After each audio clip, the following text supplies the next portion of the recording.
नमस्कार बच्चों। पिछले सेशन में हम लोग पढ़ रहे थे अवयव का ट्रांसपोज, उसकी कुछ प्रॉपर्टीज़ भी आपको बताई गई थी। आज देखिए हम इसी में ट्रांसपोज में एक और टॉपिक को आगे बढ़ाते हैं, सममित अवयव और विषम सममित अवयव। देखिए अवयव का ट्रांसपोज हमने करना आपको बता दिया था, परिवृत करना हमने आपको बता दिया था। तो ये सममित अवयव और विषम सममित अवयव क्या होते हैं, इन पे ध्यान देंगे। देखिए यदि हम किसी अवयव का ट्रांसपोज करते हैं और ट्रांसपोज करने के बाद भी वो अवयव जो का त्यों मिल जाता है हमें, यानी कि उस पर कोई प्रभाव नहीं पड़ता, तो इसे आप बोलते हैं सममित अवयव।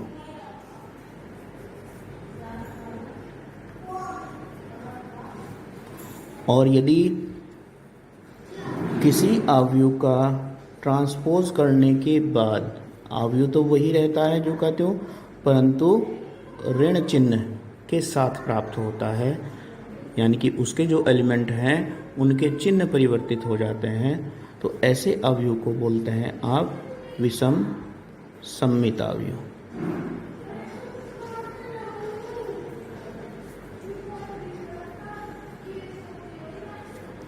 किसी भी अवयव से सममित और विषम सममित अवयव बनाने के भी आपके पास प्रकार हैं।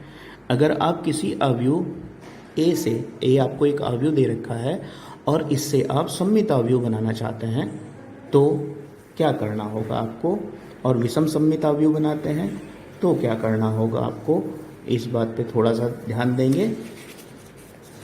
देखिए अगर आपको एक सममित अवयव बनाना है, सममित अवयव बनाने के लिए अगर हम उसे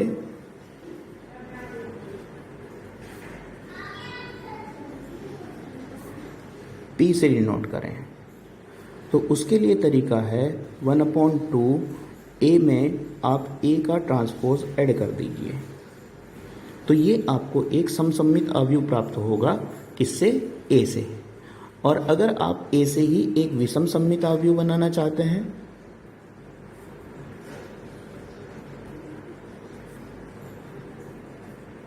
और जिसे हम Q कह दें, तो वो 1/2 A माइनस A के ट्रांसपोज से प्राप्त हो जाएगा। ठीक है। और हम इस अवयव A को इस सममित अवयव और विषम सममित अवयव के योगफल के रूप में भी लिख सकते हैं, यानी कि अगर हम P और Q को जोड़ें, इन दोनों अवयव को हम जोड़ते हैं, तो आपको फिर से A प्राप्त हो जाएगा। ये बात आपको समझ में आ गई होगी।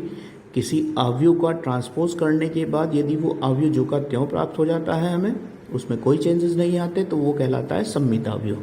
और इसकी पहचान ये होती है कि जितने भी विकर्ण के ऊपर के और नीचे के एलिमेंट्स होते हैं किसी वर्ग अवयव के अंदर, वो हमेशा समान होते हैं।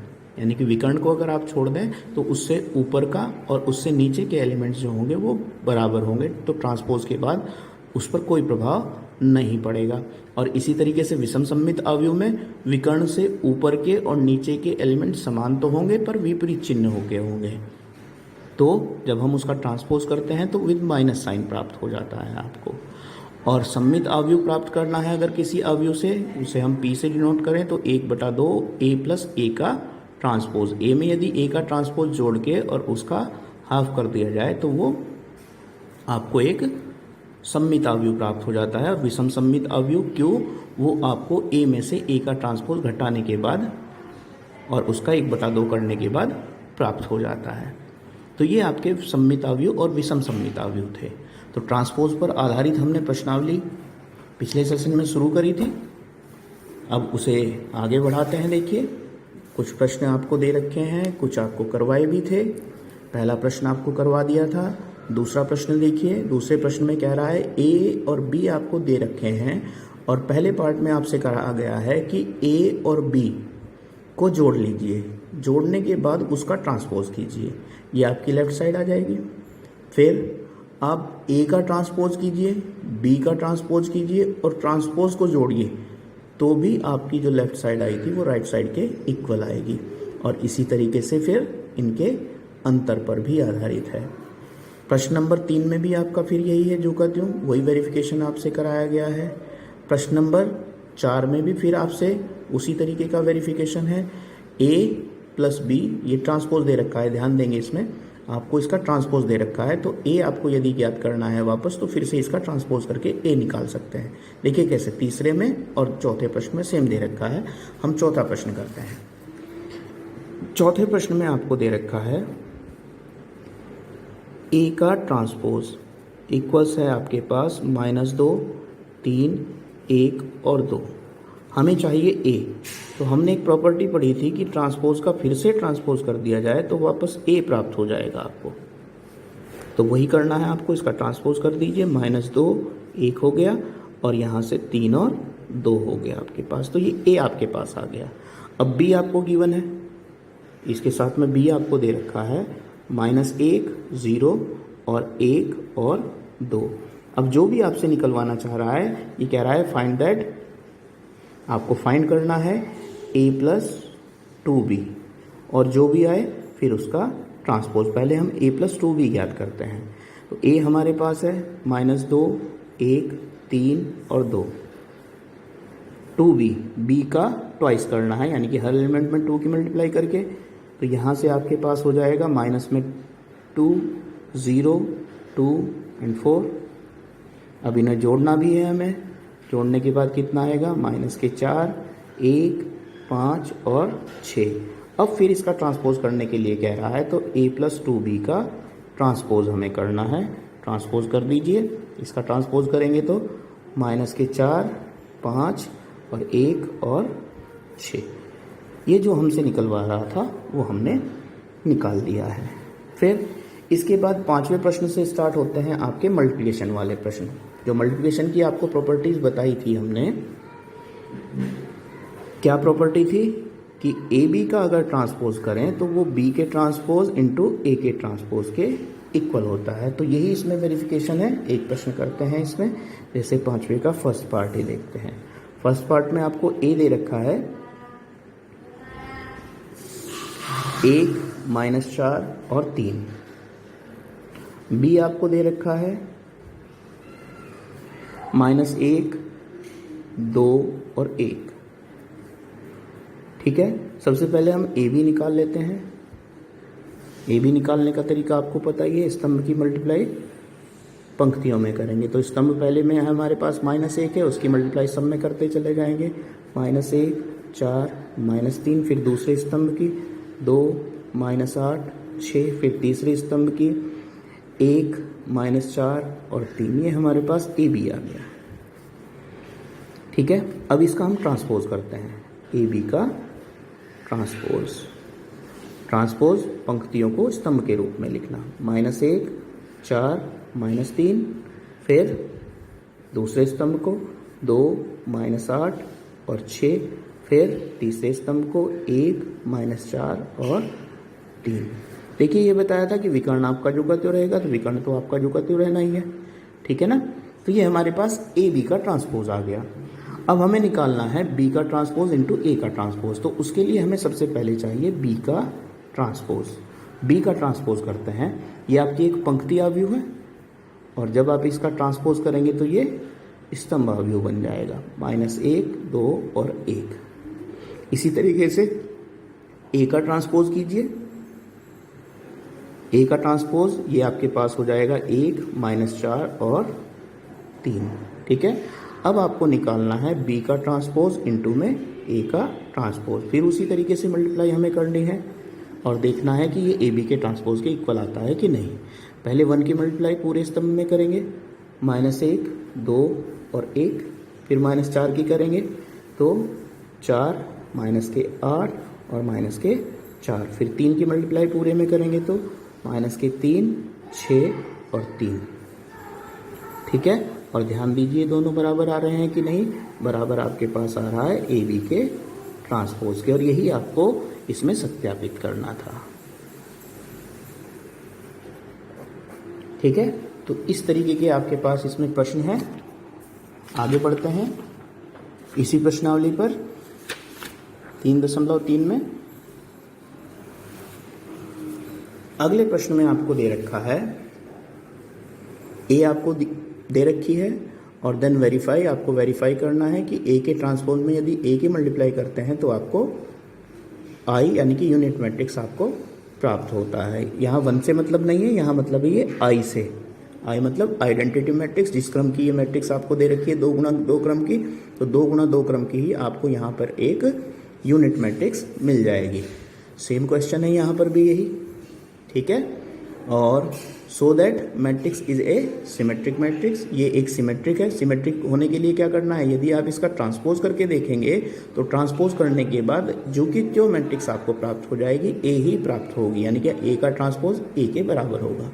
ट्रांसपोज करेंगे तो देखिए 1 - 1 और 5 जो कहते उधर जाएगा, ये इधर आ जाएगा, तो इस पर कोई फर्क नहीं पड़ रहा है। और फर्क नहीं पड़ रहा है तो इसका मतलब ये एक सिमेट्रिक मैट्रिक्स है, यानी कि सममित आव्यूह है। और इसको स्क्यू सिमेट्रिक्स यानी कि विषम सममित है, तो उसके लिए जब आप इसका ट्रांसपोज करेंगे तो उसमें से माइनस चिन्ह बाहर कॉमन लेके वो ए के इक्वल ही आएगा। देखिए एक सेकंड वाला कर देते हैं इसका।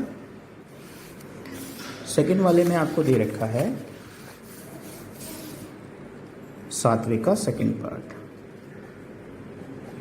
आपको एक मैट्रिक्स दे रखी है ए जो बराबर है 0 1 -1 के, -1 0 1 और यहाँ से 1 -1 और 0 के, ठीक है। अब देखिए हम इसका ट्रांसपोज करते हैं। ट्रांसपोज करते हैं तो क्या आएगा, 0 -1 1, फिर 1 0 -1 और फिर -1 1 और 0, ये आई आपकी। अब यदि मैं इसमें से माइनस बाहर कॉमन ले लूँ, यानी कि -1 आपने बाहर कॉमन ले लिया, तो अंदर वालों के सबके चिन्ह परिवर्तित हो जाएंगे। 0 1 -1 -1 0 और 1, यहाँ से 1 -1 और 0। अब ध्यान दीजिए ये एक इक्वल आ गई कि नहीं, यानी कि माइनस तो बाहर रखा हुआ है और ये एक इक्वल आ गई। तो यही हमने परिभाषा बताई थी स्क्यू सिमेट्रिक्स की, विषम सममित आव्यूह की, कि यदि ए का ट्रांसपोज -1 के इक्वल आ रहा है तो ए एक विषम सममित आव्यूह है।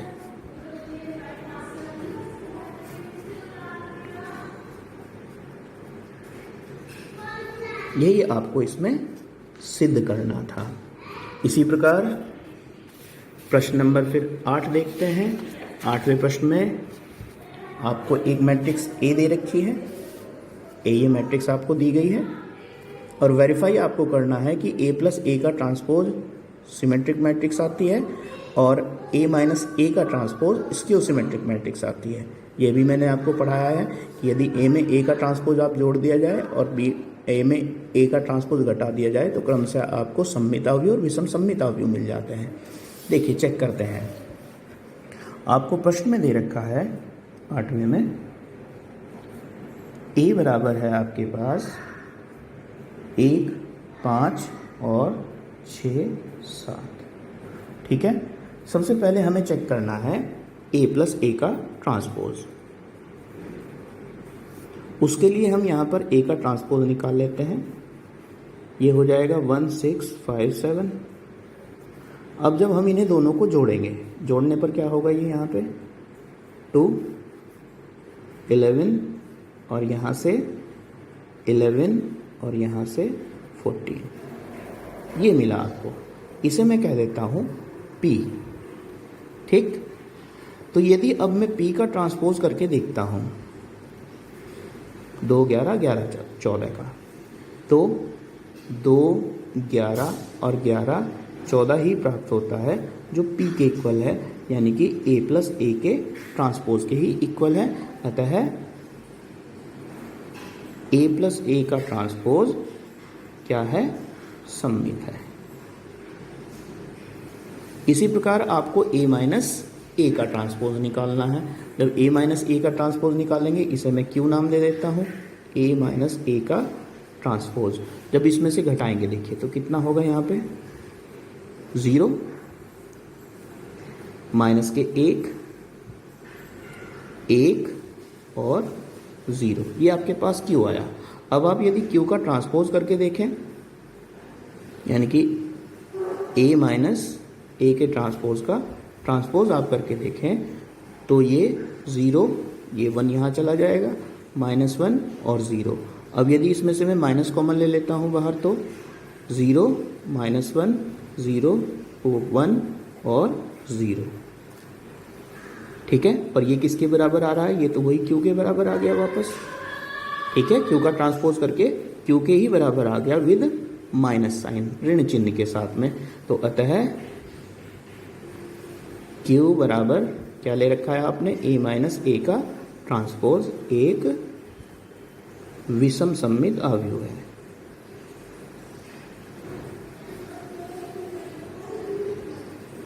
और यही हमें इसमें सिद्ध करना था। ठीक है, इसी तरीके से फिर प्रश्न नंबर 9 भी है। आपको ए दे रखा है और जैसे आपको मैंने बताया था कि पी और क्यू यानी कि सममित आव्यूह और विषम सममित आव्यूह आपको ज्ञात करना है। हो जाएगा इसमें उसी तरीके से। ए आपको गिवन है, ए का ट्रांसपोज आप निकाल लेंगे, जो आएगा दोनों को ऐड करेंगे और ऐड करने के बाद बटे 2 कर लेंगे। फिर इसी तरीके से a-a का ट्रांसपोज करेंगे, जो भी आएगा उसके बटे 2 कर लेंगे। तो ये आपका सममित आव्यूह और ये आपका विषम सममित आव्यूह आएगा। ठीक है, इसी तरीके से फिर 10वां प्रश्न भी है। Express the following matrix the sum of symmetric and skew symmetric matrix.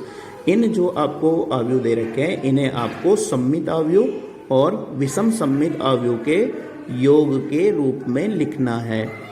ठीक है, तो उसके लिए मैंने आपको अभी बताया था कि आपको p की वैल्यू निकालनी है। p कैसे निकला था? अगर इसे मैं a मानूं तो a प्लस a का ट्रांसपोज और उसके बटे 2, और q कैसे निकला था? a माइनस a का ट्रांसपोज और उसके बटे 2। तो उस तरीके से आप p और q निकाल लें और दोनों का योगफल करके दिखा सकते हैं कि वो इसके बराबर आएगा। परंतु केवल इसमें ये पूछ रखा है कि उनके योगफल के रूप में लिखिए, केवल लिख के दिखाना है आपको। तो ये 10वां प्रश्न आपका इसी प्रकार से है। तो आज आपको केवल यही 10 प्रश्न करने हैं। कोई समस्या आएगी तो आप लोग बताएंगे। और किताबों के लिए बच्चों परेशान मत होइए, जो आपको ई बुक उपलब्ध कराई गई हैं, जो आपको नेट पर किताबें उपलब्ध कराई गई हैं, व्हाट्सएप के द्वारा उपलब्ध कराई गई हैं। अगर व्हाट्सएप पे आपके पास नहीं भी है तो आप NCERT की वेबसाइट पे जाके इन किताबों को डाउनलोड भी कर सकते हैं। वहाँ पर हिंदी में और इंग्लिश में दोनों ही तरीके से उपलब्ध हैं। इन किताबों को डाउनलोड करके आप पढ़ाई कर सकते हैं, क्योंकि विक्रेताओं के पास जाने के लिए आपको घर से निकलना पड़ेगा, और घर से निकलने का मतलब है कोई ना कोई इन्फेक्शन का खतरा है। इन विषम परिस्थितियों में ज़्यादा अच्छा यही रहेगा कि आप अपनी जो नेट से डाउनलोडेड बुक है उसी से अपनी पढ़ाई करें, परेशान ना हो, घर में रहें और बीमारी से बचे रहें। तो धन्यवाद बच्चों, नमस्कार।